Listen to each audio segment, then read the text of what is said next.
इस फैसले से भले ही चंडी को 5 साल की सजा मिली हो, लेकिन गांव वालों को एक नई उम्मीद मिली। उनके घर, उनके खेत उन्हें वापस मिल गए। चंडी जानती थी जेल में 5 साल काटना आसान नहीं होगा, लेकिन वो ये सोचकर अपना मन बहला रही थी कि बाहर निकलने के बाद उसे अपना गांव एक आबाद गांव की तरह मिलेगा। लोगों के दिल में चंडी का दर्जा भगवान समान हो गया था। अगर चंडी नहीं होती तो हम कब के मर गए होते।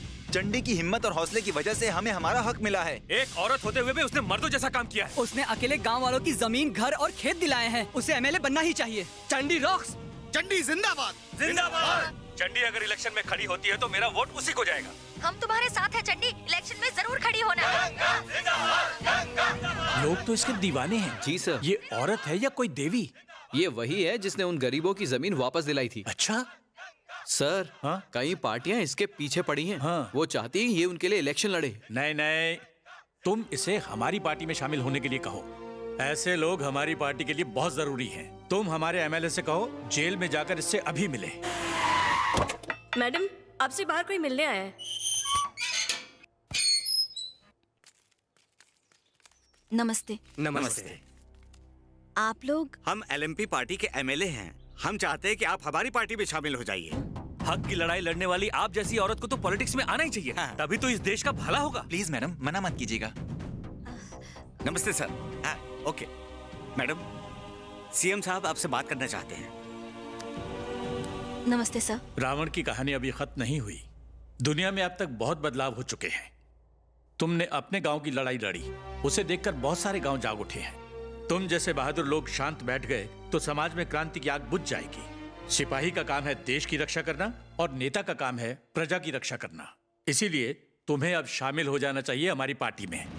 मैं आपकी पार्टी में जरूर शामिल होंगी। 5 साल बाद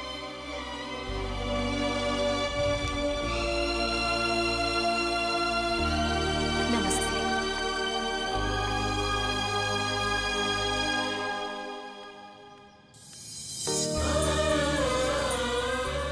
सर, ये गंगा। नमस्ते। नमस्ते सर।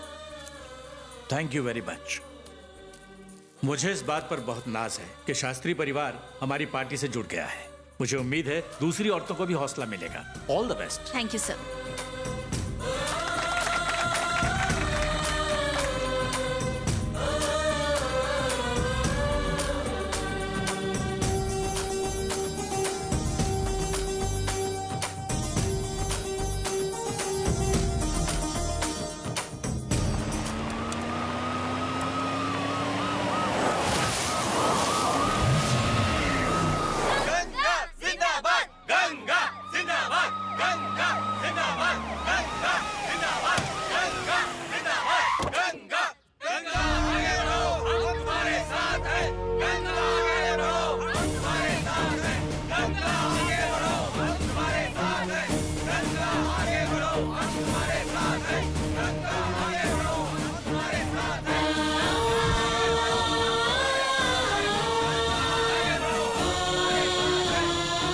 चंडी ने भले ही अपना सब कुछ खो दिया हो, लेकिन उसकी इच्छा शक्ति, हौसले की वजह से गांव वालों ने अपना खोया हुआ सब कुछ पा लिया। हर किसी की जिंदगी की कोई न कोई प्रेरणा होती है। चंडी की प्रेरणा है चौधरी विभूतिनंद शास्त्री। चंडी के परदादा, ना जाने कितने लोगों को उन्होंने जीने की राह दिखाई। चौधरी विभूतिनंद शास्त्री। परमानंद शास्त्री भी उन्हीं के खानदान में पैदा हुए। उनके बेटे हैं अशोक शास्त्री। अशोक शास्त्री की बेटी है गंगा।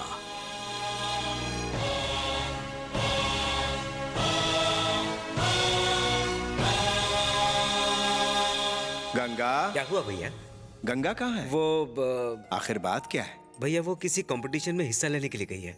आपने उसे ज्यादा ही आजादी दे रखी है। घर का काम करना तो उसे बिल्कुल ही नहीं आता है। गंगा नाम रखने के बाद भी उसमें गंगा जैसी कोई खूबी नहीं है। आपके प्यार ने ही बिगाड़ा है उसे। ये मेरी वजह से नहीं है, उसकी रगों में बहने वाले शास्त्री खानदान के खून की वजह से है। इसमें मेरा क्या दोष? ये वो तीरंदाजी के मुकाबले में गई। देखा ना, बिल्कुल अपने दादा पे गई है। दरअसल बात ये है सुषमा, आजकल लड़का और लड़की दोनों में कोई फर्क नहीं होता। कुछ कर गुजरने के लिए हिम्मत चाहिए, और मेरी गंगा में वो हिम्मत है।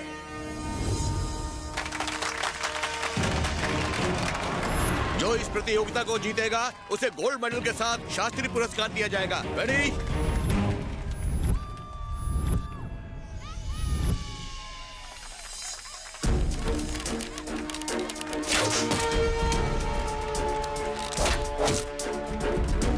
Target 2, target 3।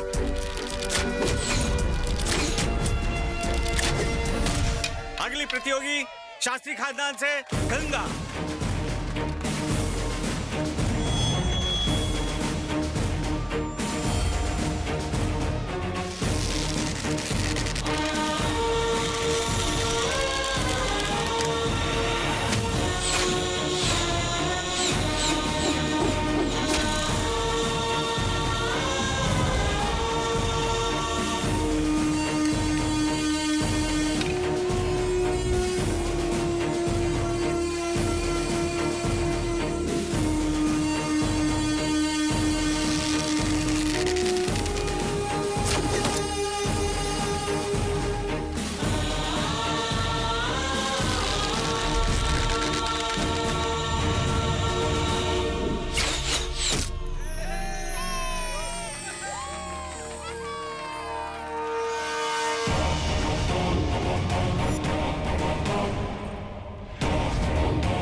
नमस्कार बेटी।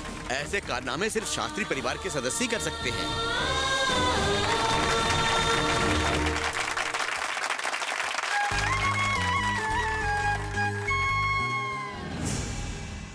नमस्ते सर। नमस्ते, बैठिए। Thank you sir. सर ये लोग ग्लोबल प्राइवेट लिमिटेड के बोर्ड मेंबर्स हैं। ये चाहते हैं कि आप कृष्णानगर गांव को पूरा खाली करवा दें। भाई तुमने तो ऐसे कह दिया जैसे कोई बच्चा चॉकलेट मांगता है। जितना लगता है उतना आसान नहीं। हमने कृष्णानगर के पहाड़ी इलाकों का सर्वे करवाया है। सर्वे रिपोर्ट के मुताबिक वहाँ काफी मात्रा में माइका मिलने की संभावना है। 4 पीढ़ियां गुजर गई सर, माइका किसी ने नहीं निकाला, जबकि इसे निकालना बहुत आसान है, पर इसे किसी ने हाथ नहीं लगाया। आप चाहें तो खुदाई शुरू कर सकते हैं, रातों रात माला माल हो जाएंगे, लेकिन ट्रांसपोर्ट का प्रॉब्लम है। वहाँ पर एक सबसे बड़ा कांटा है। जिस कांटे की बात कर रहे हो उसका नाम अशोक शास्त्री है। अगर उसे पता चला कि हमारी नजर कृष्णानगर पर है तो वो न जाने हमारे कितने टुकड़े करके उसी माइका की खदान में गाड़ देगा। कृष्णानगर गांव, पूरे 360 घर, आबादी 2000, 400 सालों का इतिहास। सर बहुत काम है ना? बहुत काम है। कोई बात नहीं, मैनेज कर लेंगे, don't worry. First of all 30, 70, नहीं 40, 60। नो नो सर, मैं एक बात बोलूं? 50-50 करते हैं। Okay 50-50। Okay done, thank you sir. Thank you very much. लाइए। मुझे कुछ बात करनी है, आप जरा बाहर वेट कीजिए। नमस्ते। नमस्ते। राव, तुम IAS ऑफिसर हो, पॉलिटिक्स समझते हो। स्पेशल इकोनॉमिक जोन के तहत पूरा गांव खाली करवा दो। ऐसी सर का टेंशन आप मुझ पर छोड़ दीजिए। आप बस अशोक शास्त्री का ख्याल रखिए सर। चलता हूं सर। विमल। हाँ भैया। विनोद। हाँ भैया। जल्दी आओ। क्या हुआ भैया? लड़के वाले गंगा को देखने आ रहे हैं। अपनी गंगा को? हाँ। भैया खानदान तो अच्छा है ना? बहुत अच्छा खानदान है, गंगा को बता दो। नहीं भैया, आप ही मैं बताओ। नहीं बता सकती। आप ही बताइए। तुम बताओ ना। नहीं मैं नहीं बताऊंगी, तुम बताओ। चाचा, आप सब लोग क्या खुसर फुसर कर रहे हैं? नहीं मैंने ना बोला। बताइए ना चाचा। कोई बात नहीं है बेटा। कुछ नहीं हुआ बेटा। आप जाओ ना, बताओ ना भैया। नहीं, मैं नहीं कहूँ। बोलिए ना। कुछ बोलिए भी। चाचा बताइए ना। शादी। क्या तुम शादी कर रहे हो? बता दो। अरे गंगा दीदी, कल आपको देखने के लिए US से लड़के वाले आ रहे हैं। घर के सारे बड़े आपको ये बताने से डर रहे हैं। ना तो वो खुद कुछ बताते हैं और ना ही हमें बताने दे रहे हैं। इसीलिए मैं आपको ये बात बता रही हूँ।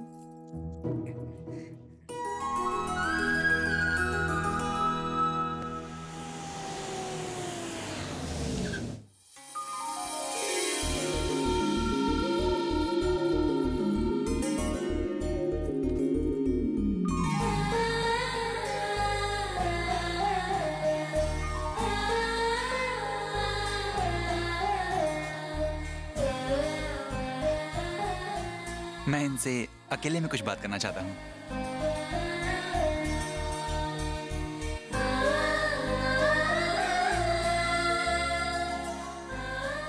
तुम्हारे पापा दिखते भोले हैं, लेकिन हैं बहुत बुद्धिमान। मुझे तुम पसंद आई। गंगा, तुम्हारा क्वालिफिकेशन क्या है? ग्रेजुएट। ओह, सिर्फ ग्रेजुएशन? ये सब पुरानी चीजें हैं। आजकल की लड़कियों को देखो, वो क्या कुछ नहीं कर रही हैं। जैसे एमबीए। तुमने ऐसा कुछ क्यों नहीं किया? मैंने अब तक शादी के लिए 100 से ज्यादा लड़कियां रिजेक्ट की हैं, क्योंकि मुझे जो क्वालिटी चाहिए वो किसी में मिलती ही नहीं है। जो दिखने में अच्छी थी उनके पास पैसे नहीं थे, और जिनके पास पैसा था उनके पास कुंवारापन नहीं था। मुझे लगता है तुम्हारे पास ये दोनों खूबियां हैं। अच्छा ये बताओ, मैं तुम्हें पसंद हूं ना? मैं भी तो जरा ये देखूं कि मैं जिस लड़के से शादी कर रही हूँ वो कुमारा और पैसे वाला है या भिखारी है। What? डैड! ये क्या बात हुई डैड? हमारी कोई इज्जत है या नहीं? इसका कहना है कि हम पैसे वाले हैं या भिखारी। मुझे तो शादी ही नहीं करनी इस मनहूस से। बदतमीज। जबान संभाल के बात करो। तुम्हें बात करने की तमीज नहीं? What are you saying, uncle? अंग्रेजी झाड़ना बंद करो। ये अमेरिका नहीं, भारत है। यहाँ सब हिंदी में बात करते हैं। एक लफ्ज और बोला तो धक्के मार के निकाल दूंगा। हमें ये शादी नहीं करनी, चलो यहाँ से। You're right, dad. रुक जाओ। तुम आए, मुझे देखा और अब जा रहे हो। दुनिया वालों से क्या कहोगे? कि लड़की बदतमीज थी। मेरे बेटे पे हाथ उठाया। लड़की चाहे लड़के को पसंद करे या ना करे, फिर भी वो सच धज कर घंटों शीशे के सामने बैठकर इस बात का इंतजार करती है कि लड़का आएगा, उसे पसंद करेगा, उससे शादी करेगा। लड़की को देखने से एक दिन पहले तुम लोग सोच लेते हो कि उसे क्या क्या ताने कसने हैं, फिर भी वो सब कुछ सह लेती है। लड़की चाहे कितनी ही गुणी क्यों ना हो, वो तुम्हारे नर्क जैसे घर को स्वर्ग क्यों ना बना दे, पर तुम्हें उसकी कद्र नहीं होगी। तुम लोगों को तो सिर्फ दहेज चाहिए, चाहे उसके लिए लड़की के माँ बाप कर्जे में डूब क्यों ना जाए। तुम जैसे दहेज के भिखारियों को जीने का कोई हक नहीं। फोटो मांगोगे, फिर फोटो में ही कमियां निकालोगे, फिर उसे घूर लेने के बाद ना कहोगे, लेकिन दहेज की लंबी लिस्ट नहीं भूलोगे। तुम जैसे लोग तो नर्क में सड़ने चाहिए।